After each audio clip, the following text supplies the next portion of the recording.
الحمد للہ والصلاة والسلام علی رسول اللہ اما بعد وعن نبی ذر رضی اللہ تعالی عنہ قال قال رسول اللہ صلی اللہ علیہ وآلہ وسلم اذا قام احدکم فی الصلاة فلا یمسح الحصى فإن الرحمة تواجهه۔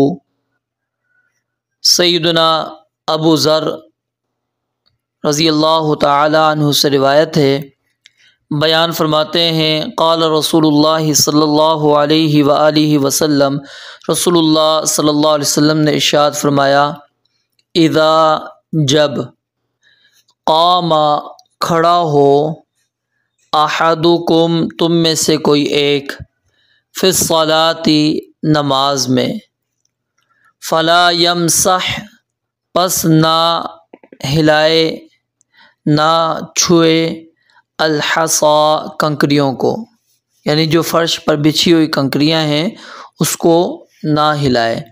فإن الرحمة پس بے شک رحمت، تواجہہ اس کی طرف متوجہ ہوتی ہے، یعنی جب تم میں سے کوئی نماز میں کھڑا ہو تو جو فرش پر بچھی ہوئی کنکریاں ہیں اس کو نہ ہلائے، کیونکہ اس وقت اللہ رب العالمین کی رحمت اس کی طرف متوجہ ہوتی ہے۔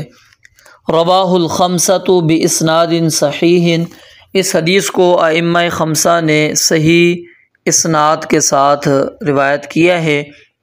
وزاد احمد واحدۃ، اور امام احمد رحمۃ اللہ علیہ نے یہ الفاظ مزید زائد بیان کیے ہیں کہ واحدۃ ایک بار وہ یہ عمل کر سکتا ہے، او یا پھر شک کے لیے استعمال ہوتا ہے یا اختیار بھی کے لیے بھی آتا ہے، واحدتاً ایک بار، او یا دع اس کو چھوڑ دے، یعنی اس کو ہاتھ ہی وہ شخص نہ لگائے۔ وفی الصحیح، اور ایک صحیح روایت کے اندر موجود ہے، اور یہ صحیح روایت جو ہے صحیح البخاری کے اندر موجود ہے اور صحیح مسلم کے اندر، ان معیقیب نحوہ بغیر تعلیل، ایک صحیح روایت میں سیدنا معیقیب، میم پر ضمہ ہے، عین پر فتحہ ہے، معی قاف کے نیچے زیر ہے، یا ساکن ہے، معیقیب سے بھی اسی طرح ایک روایت منقول ہے بغیر تعلیل، لیکن اس کے اندر علت موجود نہیں ہے۔ علت سے مراد یعنی کہ رحمت اس کی طرف متوجہ ہوتی ہے، یہ چیز موجود نہیں ہے۔ تو معیقیب ان کا نام کیا تھا؟ معیقیب بن ابی فاطمہ، یعنی ابو فاطمہ کے بیٹے، اور ان کا تعلق قبیلہ دوس کے ساتھ تھا، اس لیے ان کو دوسی کہا جاتا تھا، اور یہ مکہ میں مسلمان ہوئے تھے، قدیم الاسلام صحابہ میں سے شامل ہوتے ہیں۔ حبشہ کی جو ہجرت، دوسری مرتبہ جو ہجرت ہوئی تھی، ہجرت ثانیہ، اس کے اندر بھی یہ شامل تھے، غزوہ بدر کے اندر بھی شریک ہوئے، اور سیدنا ابوبکر اور سیدنا عمر فاروق رضی اللہ تعالیٰ عنہم نے ان کو بیت المال کا عامل مقرر کیا تھا۔ سیدنا عثمان رضی اللہ تعالیٰ عنہ کی خلافت میں انہوں نے وفات پائی تھی۔ اس حدیث مبارکہ میں جو پہلے مسئلہ ہے وہ سمجھ لیں، پھر اس کے بعد اس حدیث کی جو صحت اور ضعف ہے اس کے اوپر ہم گفتگو کرتے ہیں۔ اس حدیث مبارکہ کے اندر بنیادی طور پر دو مسائل بیان ہوئے ہیں۔ پہلا مسئلہ یہ بیان ہوا ہے کہ نماز جس قدر مشقت اور زحمت اٹھا کر انسان ادا کرے گا، اسی قدر یہ نماز بندے پر نزول رحمت کا سبب ہوگی۔ اور دوسرا مسئلہ اس حدیث کے اندر یہ بیان ہوا ہے، جہاں تک ممکن ہو سکے نماز میں کوئی فالتو کام نہ کیا جائے، کیونکہ یہ عمل نماز میں خشوع کے منافی ہے، اور خشوع کی تعریف کل میں نے آپ کو بتلا دی تھی کہ اعضاء کے سکون کا نام ہے، حرکت نہ کرنا، اور جب آپ بلا ضرورت آپ حرکت کریں گے تو کیا ہوگا؟ یہ اعضاء آپ کے ساکن نہیں رہیں گے، تو یہ خشوع کے منافی ہو جائے گی۔ تو اگر کنکریاں ہلانا وہ انسان کے لیے ضروری ہیں، اس کے بغیر چارہ ہی نہیں ہے، تو پھر نبی مکرم علیہ الصلوۃ والسلام نے فرمایا کہ ایک مرتبہ ہلا دے، اور بہتر تو یہی ہے کہ اس وقت بھی نہ ہلائے۔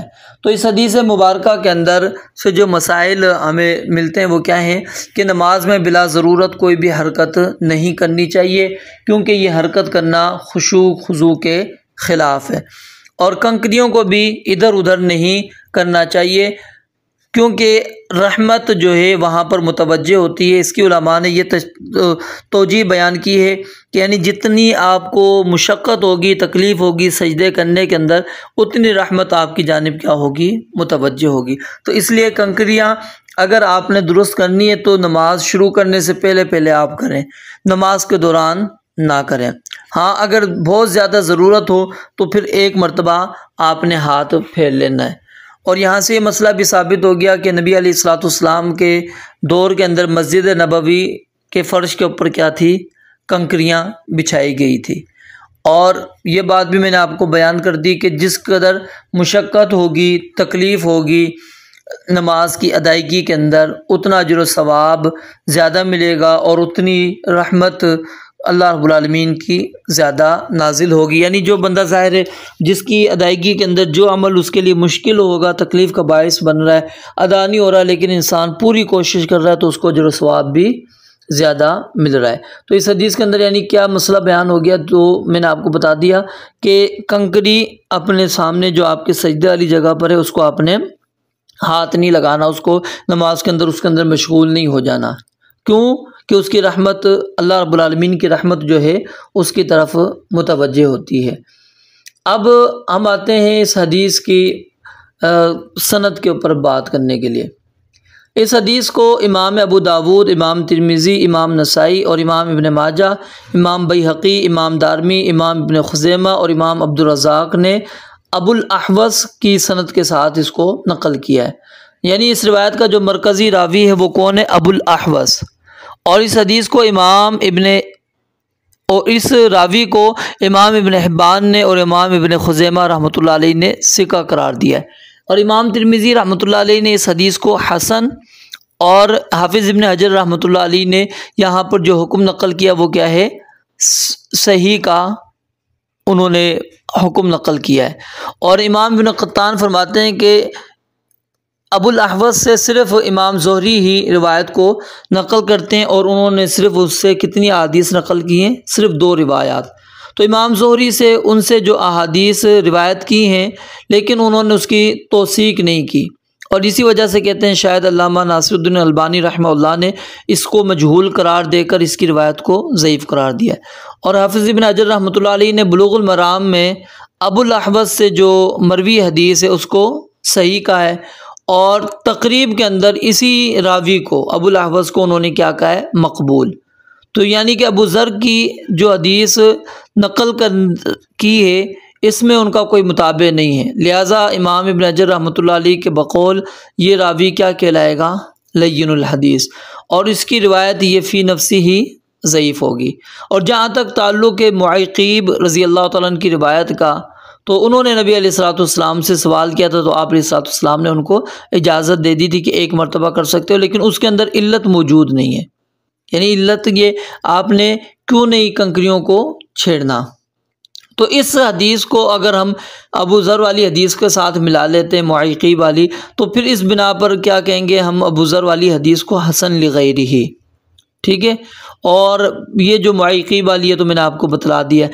اور جو مسند احمد کے حوالے سے جو ٹکڑا یہاں پر نقل کیا گیا ہے وہ محمد بن ابی لیلہ کی وجہ سے کیا ہے؟ ضعیف ہے۔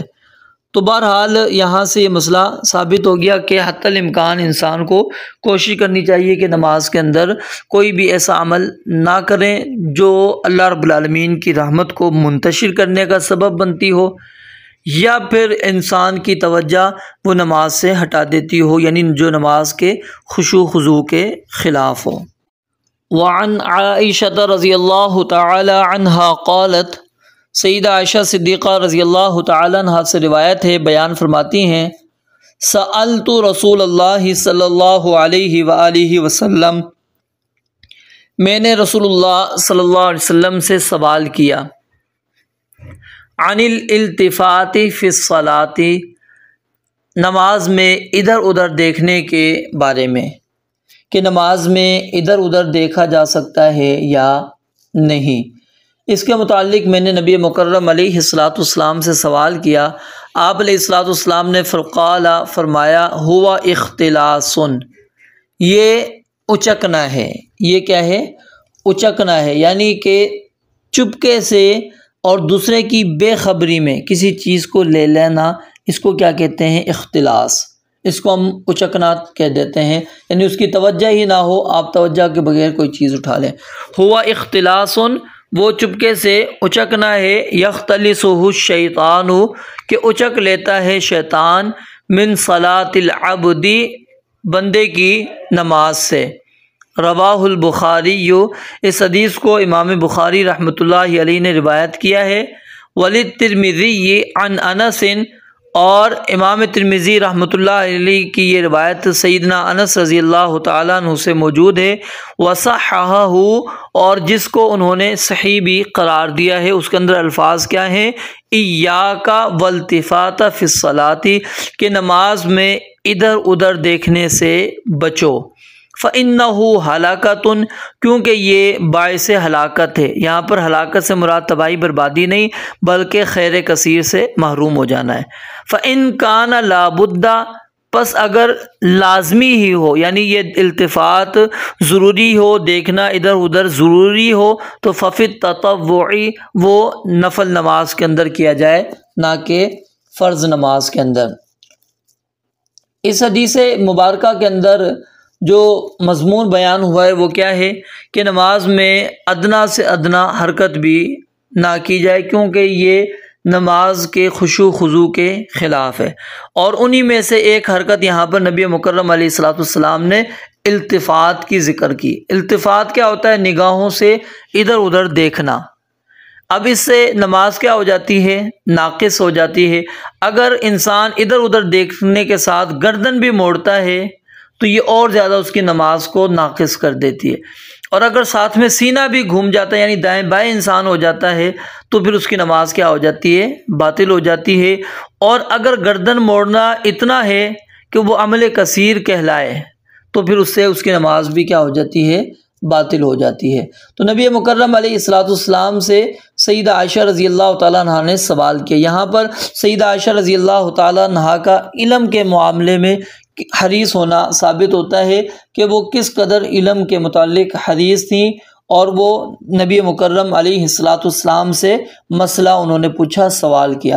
اور صحابہ کرام رضوان اللہ علیہ مجمعین یا صحابیات جو ہیں، وہ سوال علم حاصل کرنے کے لیے نہیں کرتے تھے، بلکہ وہ اس لیے حاصل کرتے تھے تاکہ اس کے اوپر عمل بھی کریں۔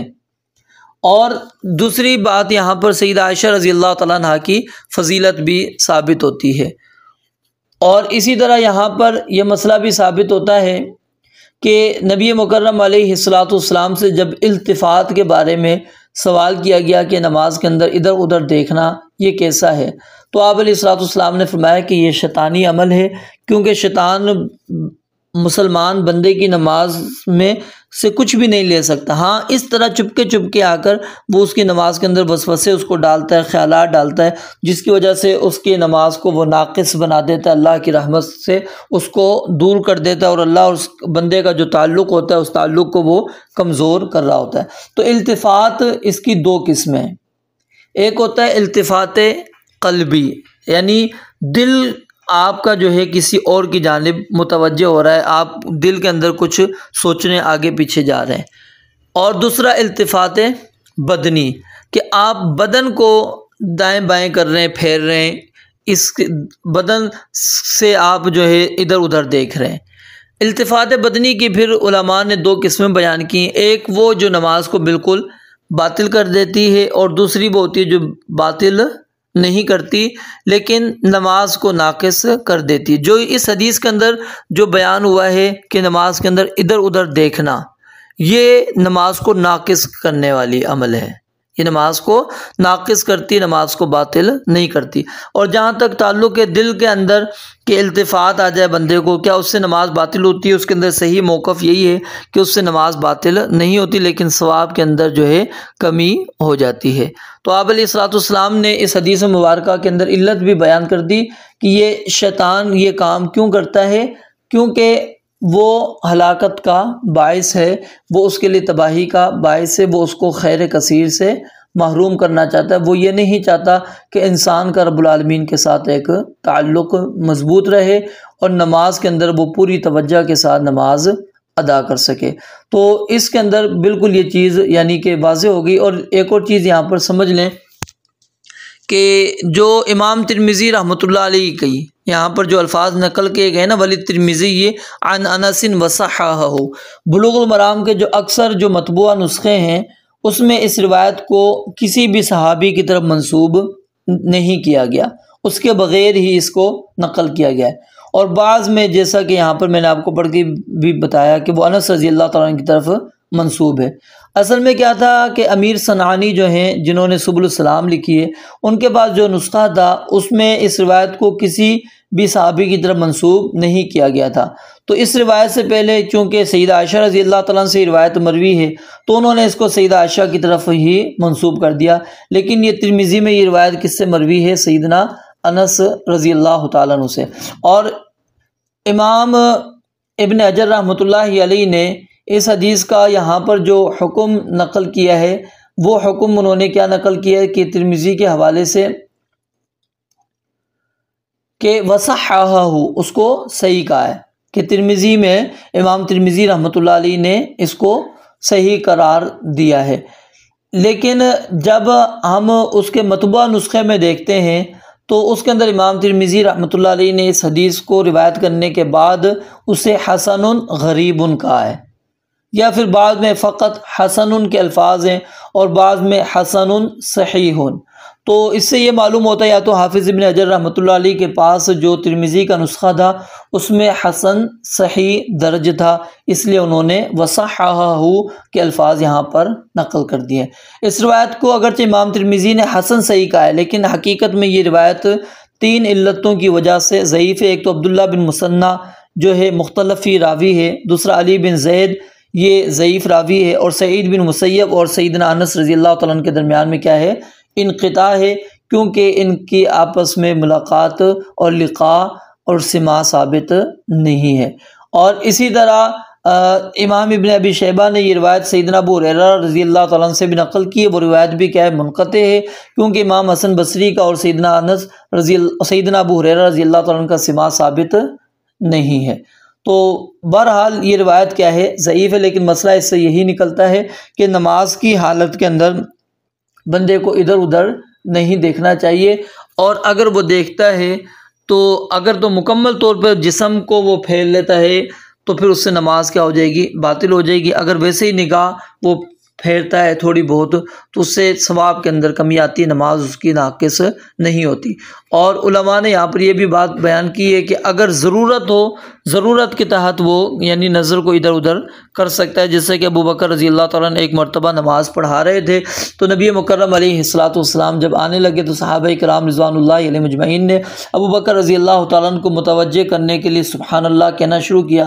ابو بکر رضی اللہ تعالیٰ عنہ نہ ادھر دیکھتے نہ ادھر دیکھتے، لیکن جب صحابہ نے مسلسل سبحان اللہ شروع کیا تو ابو بکر رضی اللہ تعالیٰ عنہ نے ادھر ادھر دیکھا تو دیکھا کہ نبی علیہ الصلوۃ والسلام آ رہے ہیں، تو آپ پیچھے ہٹنا چاہے تو آپ علیہ الصلوۃ والسلام نے ان کو کہا کہ ادھر ہی رک جاؤ، اپنی جگہ پر ٹھہرے رہو۔